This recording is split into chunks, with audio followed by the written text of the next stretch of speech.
Olá, gente querida do coração verde e amarelo. Jornal Foco do Brasil. Compromisso com a verdade e as informações do Brasil, do governo federal e do presidente Jair Bolsonaro.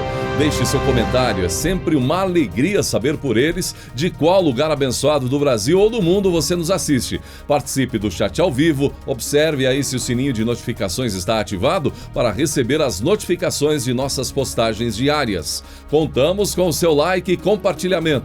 E vamos agora às notícias desta edição. O dia do presidente Jair Bolsonaro teve reuniões com Luiz Eduardo Ramos, ministro-chefe da Secretaria de Governo, Paulo Scaff, presidente da Federação das Indústrias do Estado de São Paulo, Fiesp, deputada Bia Kicis e o general de brigada Paulo Roberto Rodrigues Pimentel, comandante da Academia Militar das Agulhas Negras.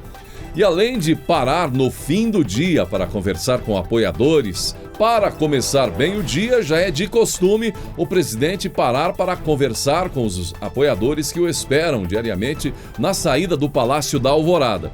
E às vezes com presenças especiais, como a do lutador brasileiro José Aldo da Silva Oliveira Júnior. Na ocasião, Bolsonaro brincou com o lutador, posou para fotos com os punhos erguidos e perguntou em tom de brincadeira: "Alguém vai me encarar aí?" Na internet, apoiadores responderam: "Só se for de direita." Alguém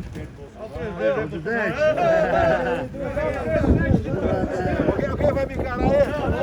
Já vai. Ele tudo bem, agora eu... Presidente, tudo bom? Bom dia também. Queremos aqui agradecer ao senhor já pelas iniciativas da BR-080. Nós queríamos, presidente, agradecer ao senhor, porque depois daquela visita que nós tivemos naquele dia, graças a Deus a obra... Eu sou do correr. Presidente, qual a idade do Aldo aqui? Acho que eu já até recebi ela. Qual a idade do Aldo? Hã? Qual a idade dele? A idade dele é uns 45. 38. Ele já levou, ele já fez muita lanternagem aqui, não tá tão velho assim não. Não tô Aí acabado tem não, bagagem, tá tem bagagem, tá louco. Depois do acontecimento em Beirute, o presidente Jair Bolsonaro manifestou sua solidariedade ao povo libanês. Vale lembrar que há no Brasil mais de 5 milhões de libaneses. E o presidente Bolsonaro contactou o embaixador do Líbano no Brasil, Joseph Sayar, e disse que o Brasil vai fazer mais do que um gesto em favor do povo libanês. Faremos algo de concreto para atender em parte aquelas dezenas de milhares de pessoas que estão em situação complicada porque, além de feridas, tiveram residências atingidas, comentou o presidente Jair Bolsonaro. O presidente Bolsonaro voltou a defender a liberdade das redes sociais. Sobre este e outros assuntos, ele se pronunciou quando falou na assinatura da designação da Eletronorte como agente executor do programa Mais Luz para a Amazônia, no estado do Amapá. O presidente Bolsonaro disse que a chegada de energia elétrica em regiões remotas beneficiará mais de 300 mil pessoas e ajudará na integração da região amazônica. Eu conheci um pouco mais de uma década como parlamentar, estivemos juntos no projeto Calha Norte, um projeto maravilhoso que surgiu no final do governo Sarney, juntamente com o então ministro do Exército, Leônidas Pires Gonçalves, projeto para integrar o nosso país. Infelizmente, políticas no mínimo equivocadas e antipatrióticas nos impediram de consolidar com novas cidades onde estavam os pelotões de fronteira.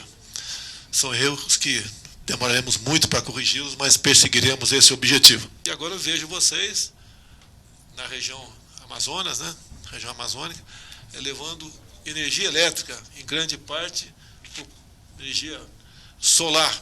Realmente não tem preço isso para aquelas pessoas, E aí nós vemos que o Brasil é grande e realmente tem muitos desafios pela frente. E esse trabalho ajuda também, a exemplo da intenção do Calha Norte lá atrás, a integrar a nossa região amazônica. Aqui atrás disso vem internet, vem as mídias sociais, que têm que ser, sim, livres. Não interessa se ela comete alguns equívocos, alguns exageros, mas tem a lei para punir para quem comete esses exageros, mas que a internet também leva o desenvolvimento para essa região. Então, mais do que 300 mil pessoas atingidas com essa medida hoje assinada via portaria. Outras coisas, né, do mundo civilizado chegarão a esses nossos irmãos da região norte. Então, meus parabéns a todos, e estou muito honrado de estar aqui, e sendo o chefe do executivo, onde nossos ministros, todos eles, têm um compromisso com o seu país acima de tudo. Muito obrigado a todos. O ministro da Economia, Paulo Guedes, classificou o sistema tributário brasileiro atual como um manicômio tributário e reforçou que a reforma não vai gerar aumento de impostos. Ele participou de audiência pública virtual da Comissão Mista Temporária da Reforma Tributária do Congresso Nacional. É um compromisso nosso de realmente aumentar a arrecadação, a gente arrecadar mais do que está achando. Nós vamos reduzir a alíquota. Todo aumento de arrecadação que tiver, nós queremos reduzir a alíquota. E reduzir a alíquota. Não vai ter imposto novo para aumentar a alíquota, para aumentar a base de arrecadação, é nada disso. É sempre melhorando a situação para o contribuinte. Aliás, nós não gostamos de chamar de contribuinte, porque contribuição é algo voluntário. Contribui voluntariamente. Isso não é voluntário, isso é coercitivo. Nós somos pagadores de impostos. Nós pagamos impostos. Então, nós queremos que seja o menor possível, desde que mantidos os serviços essenciais através do Estado brasileiro. Então, a diferença é essa. Tem gente que acredita que quanto mais imposto, melhor, porque mais nós vamos ajudar as pessoas. E nós não acreditamos nisso. Nós achamos ao contrário. Você vai inchando a máquina, você vai degenerando a política brasileira. Essa foi nossa campanha. O inchaço do Estado degenerou a política brasileira, estagnou a economia brasileira. Então, nós queremos uma máquina mais eficiente, mais enxuta e servindo ao povo, e não se servindo dos impostos do povo. Nós queremos ajudar os pobres que não têm oportunidades de saúde, de emprego, de saneamento, e não ajudar super salários, e não ajudar empresas estatais que aumentavam taxas de serviço para aumentar os próprios salários, enquanto desciam as prestações de serviço, por exemplo, de saneamento. Subiram as taxas de serviço de água e esgoto por 10 anos, os salários subiram também, mas os investimentos em saneamento caíram. Daí nós saudarmos o belíssimo trabalho do Congresso de reforma do saneamento, para permitir que o Brasil, por exemplo, pudesse estar lavando as mãos, né? No meio do Covid, 100 milhões de brasileiros sem esgoto, 35 milhões de brasileiros sem água. Há também, eu quero chamar a atenção disso, um efeito cumulativo nos impostos sobre folha de salários. Na minha opinião, uma arma de destruição em massa de empregos. Eu já achava isso e agora foi constatado, surgiram 38 milhões de brasileiros abandonados por esses impostos sobre folha de salários. Aí vem essa observação da reforma faseada ou a reforma inteira. Eu tenho a impressão que se nós colocarmos tudo de uma vez só, dificulta o entendimento. Quando vem uma coisa de cada vez, é como se fossem capítulos de um livro ou como uma sinfonia.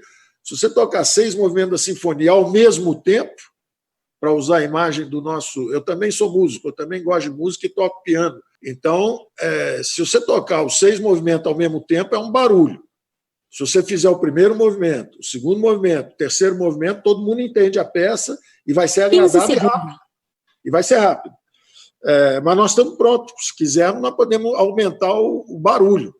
Podemos aumentar o barulho. Vamos jogando uma coisa, outra, joga tudo ao mesmo tempo. Eu acho que não será tão bom. De repente, fomos atingidos por uma pandemia que jogou mais 1 trilhão de gastos para proteger a saúde e o emprego dos brasileiros. Então, nós fomos miseravelmente atingidos e estamos ainda tentando nos recuperar, mas com o compromisso de não aumentar os impostos. Nós temos que ou vamos acelerar a privatização, ou vamos cortar na própria carne em outra direção, mas não queremos mais onerar o povo brasileiro. Isso está sendo estudado na OCDE, nos países mais avançados, Netflix, Google, todo mundo vem aqui, o brasileiro usa os serviços, são muito bem recebidos, são belíssimas inovações tecnológicas. Agora, nós não conseguimos ainda tributar corretamente, e isso é uma peça importante que, sim, nós estamos estudando, temos falado sobre isso o tempo inteiro, e as pessoas, inadequadamente, por maldade, por ignorância, falam que isso é nova CPMF, mas não tem problema, o tempo é senhor da razão. Nós vamos seguindo aí em frente, e vamos ver lá na frente, os senhores vão avaliar a base de incidência. Nós queremos uma base ampla, mas não é o nosso assunto aqui na hora. Até o deputado Aguinaldo cometeu até um certo excesso, né? Porque ele sugeriu que a Netflix e a Google já existiam na Idade Média, porque ele falou que é um imposto sobre digital, é um imposto medieval. Então, parece que já existia tudo isso na Idade Média, né? Os bispos, os padres, nas catedrais góticas já usavam Netflix, Google, já usavam Waze para... Né? Então, foi um exagero que ele cometeu, talvez em resposta quando eu disse que o IVA era um imposto industrial do metade do século passado, que também é verdade. Isso, o que eu estou dizendo é verdade. Foi criado na metade do século passado, principalmente de olho no setor industrial. Nós tivemos a aprovação em primeiro turno da reforma da Previdência, no final de junho, durante junho, e até pelo sucesso, pela excelente condução do deputado Rodrigo Maia, do presidente da Câmara, nós tivemos a aprovação no primeiro turno e naquele entusiasmo estávamos sentados, eu, ele e o presidente da Câmara, Davi Alcolumbre, e o presidente Maia disse, olha, em 10 dias eu aprovo o segundo turno, nós vamos aprovar o segundo turno, a votação foi expressiva, está indo tudo muito bem. Também, naquele entusiasmo, o presidente do Senado disse, olha, eu suspendo as férias do Senado em julho e em 30 dias nós fazemos as 2 votações. Foi nesse contexto que eu disse, então, 10 dias para o segundo turno da Câmara, 30 dias para os 2 turnos do Senado, da Previdenciária, em 40 dias nós entramos com a tributária. Uma coisa é a empresa jurídica, pessoa jurídica. Essa nós vamos reduzir impostos. Outra coisa é o consumidor desse serviço, que são famílias abastadas, que conseguem pagar para colocar seus filhos em escolas, para mandarem para hospitais, o Sírio-Libanês, o Einstein, boas escolas também de educação, e elas estão totalmente isentas. Na verdade, o que nós temos que fazer aí é o seguinte, quem paga esses serviços é um consumidor que tem poder de compra. Então, nós vamos, na verdade, cobrar desses consumidores que têm o poder de compra, e o imposto é sobre o valor adicionado e incide sobre esses consumidores. Já o imposto de renda sobre a pessoa jurídica vai cair. Então, nós esperamos que haja, e principalmente se conseguirmos também reduzir os encargos trabalhistas, que é o grosso do custo, não só da indústria de serviço em geral, mas principalmente saúde e educação, nós vamos estar também compensando qualquer aumento eventual do lado de valor adicionado. O deputado Marcelo Freixo está certo quando fala em lucros e dividendos. Temos que ir atrás dos lucros e dividendos. Está equivocado quando fala que na pandemia piorou a desigualdade social. Ao contrário, houve uma redução que não acontecia há 40 anos. Foi a maior queda durante esse período nesses itens de desigualdade, porque nós simplesmente triplicamos a base do Bolsa Família era de 20 milhões de pessoas. Nós pagamos 64 milhões de pessoas. E a Bolsa Família era 200. Nós demos R$600 de auxílio emergencial. Nós, que eu digo, é o Congresso com a equipe econômica. Juntos nós fizemos isso. Olha, gente, a impressão que nós brasileiros temos é que no Brasil há, sim, como disse Paulo Guedes, um amontoado de impostos, uma loucura. E um vai por cima do outro, o negócio vira uma bola de neve, onde nos sentimos logrados pelo nosso próprio país. Essa modernização é crucial, primeiro porque há muita, mas muita sonegação ainda. E não é culpa do contribuinte não, ou do empresário, mas culpa do próprio Estado. E ineficiência de um Estado gigante, corrupto nas últimas décadas, isso faz com que nós, brasileiros, não sintamos nem um pingo de boa vontade ao pagar impostos. Por isso ainda há muito comerciante que pergunta, ei, você quer que tire nota ou não? E o consumidor nem faz questão de perder seu tempo, quando isso deveria ser algo natural, uma obrigação nossa para o bem de todos. A reforma tributária precisa discutir isso, esse emaranhado incompreensível por nós brasileiros. A impressão que temos é que, por exemplo, nos Estados Unidos, e isso vem do comentário popular, tem o preço do produto e separadamente você tem o valor do imposto. E todo mundo sabe disso, sabe quanto é o valor do produto e quanto é o imposto. E ao saber o valor do imposto, você não se considera roubado, você faz questão de pagar. Você não se considera logrado, como nos sentimos aqui. Essa discussão é, sim, crucial. No passado já se falou tanto em imposto único, em simplificar, enfim, e nós queremos, os brasileiros comuns, nós precisamos saber que caixa preta é essa dos impostos no Brasil e acabar com isso, sem, é claro, comprometer a sustentabilidade do país. Tem toda a razão Paulo Guedes ao afirmar que o sistema tributário brasileiro atual é como um manicômio tributário. E que bom que está disposto a encarar isso, para além de garantir o custeio e a estrutura do país em pé, para que possamos compreender, por exemplo, por que o nosso próprio Estado, no caso país, encarece tanto a vida dos seus cidadãos. Se bem que há muitas explicações para isso. E o pastor Valdemiro Santiago, o homem do chapéu, como é conhecido, líder da Igreja Mundial do Poder de Deus, está sendo processado pelo Ministério Público Federal e pode ter de pagar indenização por danos sociais e morais coletivos pela divulgação de vídeos em que ele atribui a cura da Covid-19 a uma semente de feijão. Na ação, o Ministério Público Federal pede indenização de R$300 mil.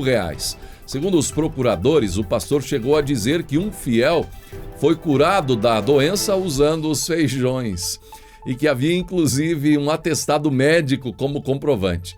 Segundo a peça processual, as sementes foram anunciadas em vídeos veiculados no YouTube. Nos conteúdos, o pastor sugeria que pagassem por cada uma delas valores que variavam de 100 a R$1.000 cada. A mensagem era que a simples germinação das sementes teria poder de cura contra o vírus.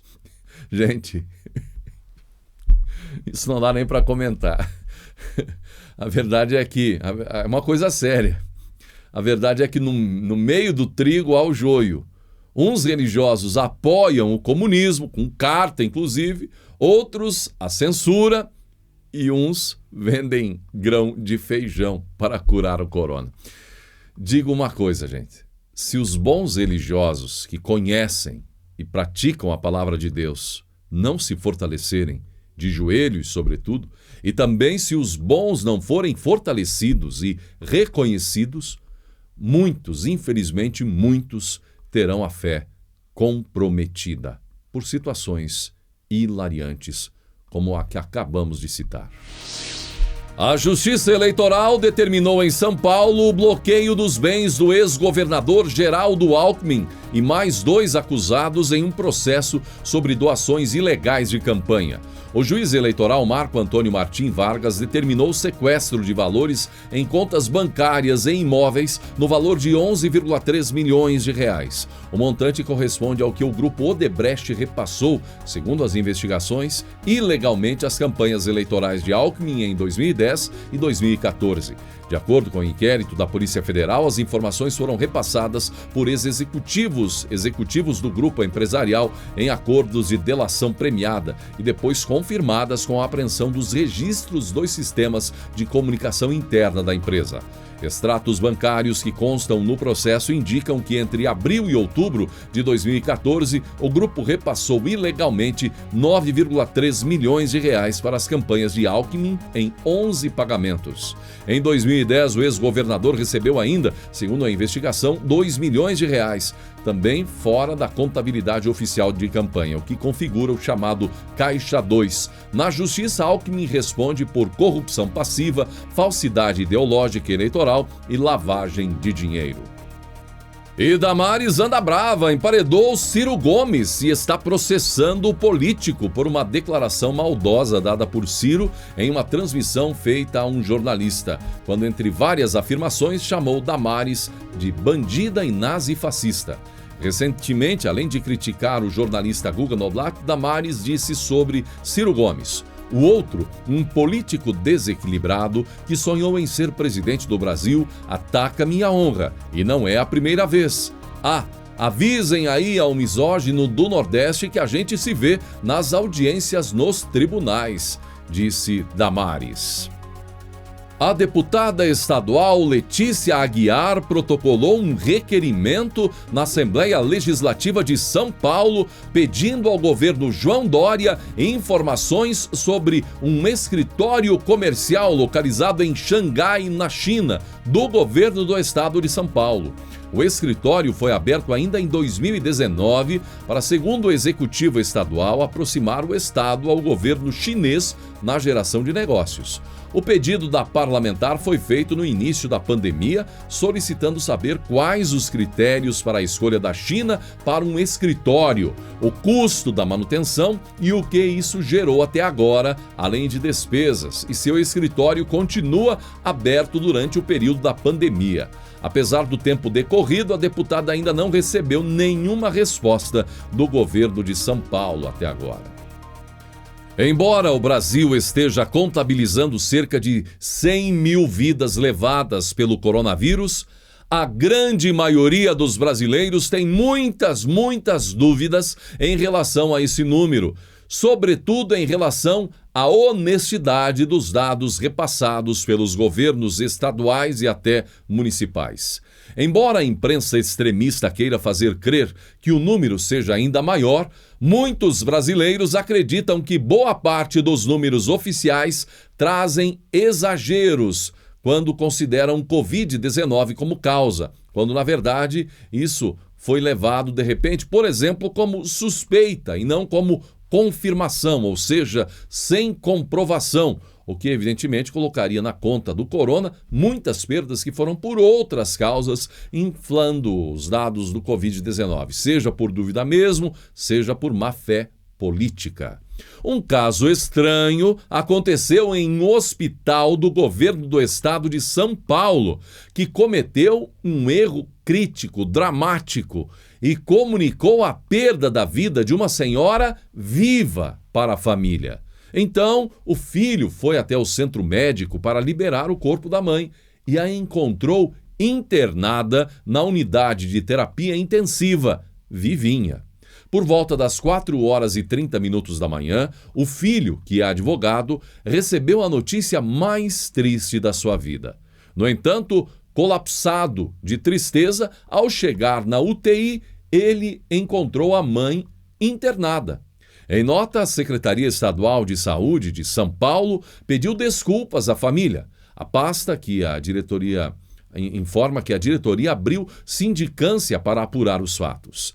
E para complicar mais o caso, a família procurou uma delegacia, onde o delegado não quis registrar o caso em um boletim de ocorrência. Embora este caso não tenha nenhuma referência ao Covid-19, é uma demonstração de como as coisas podem acontecer, por erro ou por sabe-se lá o quê. Mas uma coisa, gente, é certa: esse número de vidas perdidas no Brasil poderia ter sido diferente, menor, se tivessem ouvido o presidente Bolsonaro lá no início. Chegou em minhas mãos um protocolo assinado por mais de 120 médicos do estado do Paraná, tendo como orientação, não sei se, não tenho informação agora aqui, se é para procedimento particular ou público, mas traz a orientação para que no início da suspeita de corona, o tratamento utilize hidroxicloroquina e outros componentes, incluindo a ivermectina. E fazem isso baseando-se na experiência médica e na experiência de lugares que obtiveram sucesso com o mesmo protocolo, ou seja, prática.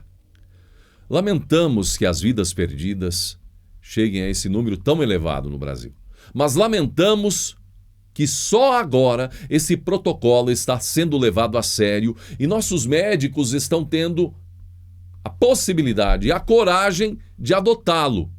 Porque até aqui vimos a imprensa extremista, políticos, autoridades e militantes do contra esculachando Bolsonaro e colocando medo e desacreditando qualquer profissional médico que defendesse esse protocolo.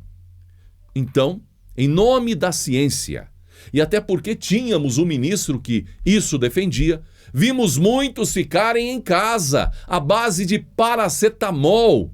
E infelizmente hoje estão aí nessa triste conta. Então a pergunta: Quantas dessas pessoas que partiram poderiam ter sido salvas se esse protocolo tivesse sido utilizado antes?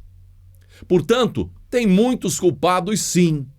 Mas certamente o presidente Bolsonaro não, porque ele tentou.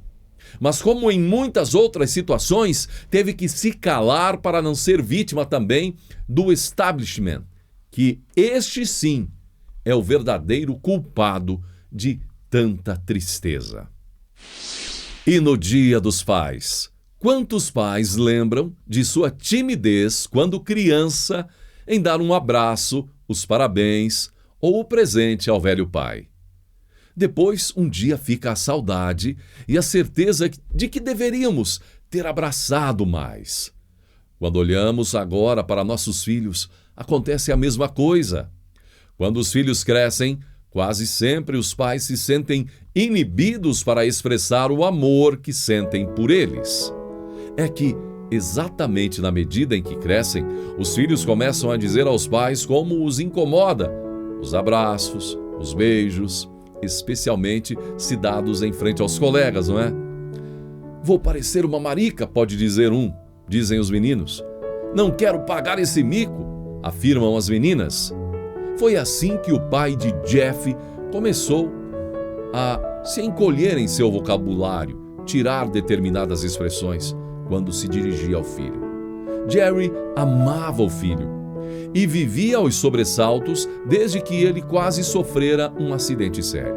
Assim, toda vez que o filho lhe pedia as chaves do carro, fazia 1001 recomendações. Filho, dirija com cuidado, era a frase mais constante. Certo dia, Jeff virou-se para o pai e lhe perguntou por que sempre dizia aquilo. Afinal, o senhor não confia em mim dirigindo, pai? Não é isso, filho, explicava o pai. É só uma maneira de dizer, eu amo você. Ora, concluiu o filho, se é isso, por que não diz logo, pai, amo você? Do jeito que o senhor fala comigo, posso confundir a mensagem. Foi a vez do pai se mostrar hesitante e perguntar como ele deveria proceder se os seus colegas estivessem por perto. Será que ele, Jeff, não ficaria talvez um tanto sem graça perante os colegas? Jeff rapidamente respondeu: ora, papai, é muito simples. Se houver outras pessoas por perto, bastará que o Senhor coloque sua mão sobre o seu coração e eu entenderei a mensagem. Eu farei a mesma coisa, pai. Naquele momento, o pai entendeu que o filho desejava poder expressar o seu amor tanto quanto ele mesmo. Assim, combinados. Alguns dias depois, Jeff se preparava para sair com um amigo e pediu o carro emprestado ao pai. Aonde você vai? Perguntou, entregando-lhes as chaves. Pai, ao centro da cidade. Oh, divirta-se, filho, falou-lhe o pai e colocou discretamente a mão perto do coração. Jeff fez a mesma coisa com um ar de doce cumplicidade. Claro, papai. Jeff fez o gesto e Jerry piscou. Então o filho se aproximou do pai e falou baixinho ao seu ouvido: piscar não faz parte do nosso trato. O pai ficou sem ação, parado. Jeff dirigiu-se até a porta. Antes de sair, voltou-se com um sorriso franco na face e piscou para o pai. Pense nisso, tire suas próprias conclusões.